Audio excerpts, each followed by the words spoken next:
ಕಾಂತಾರ ಚಲನಚಿತ್ರ ಬಿಡುಗಡೆಯಾದ ನಂತರ ಕರಾವಳಿಯಲ್ಲಿ ಸಾಂಪ್ರದಾಯಿಕವಾಗಿ ನಡೀತಾ ಬಂದಿರುವ ದೈವದ ಕೋಲಗಳಿಗೆ ಹೊಸ ಆಯಾಮ ದೊರಕಿದೆ. ದೇಶದ ಮೂಲೆ ಮೂಲೆಗಳಿಂದ ಮಾತ್ರವಲ್ಲ, ವಿದೇಶಗಳಿಂದಲೂ ಜನ ದೈವದ ಕೋಲ ನೋಡಲು ಬರುತ್ತಿದ್ದಾರೆ.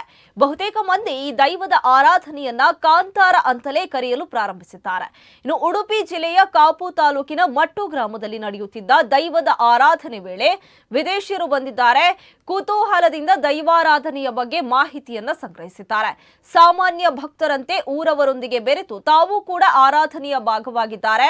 ದೈವದ ದರ್ಶನದ ವೇಳೆ ಹೂವನ್ನ ಹಾಕಿ ಖುಷಿಪಟ್ಟಿದ್ದಾರೆ. ಕಾಪು ತಾಲೂಕಿನ ಮಟ್ಟು ಗ್ರಾಮದಲ್ಲಿ ತಲೆತಲಾಂತರದಿಂದ ನಡೆದು ಬಂದಿರುವ ಪಂಚಧೂಮಾವತಿ ಬಂಟ, ವರ್ತೆ ಪಂಜುರ್ಲಿ ಹಾಗೂ ಪರಿವಾರದ ದೈವಗಳ ನೇಮೋತ್ಸವ ಈ ಮೂಲಕ ಗಮನ ಸೆಳೆದಿದೆ.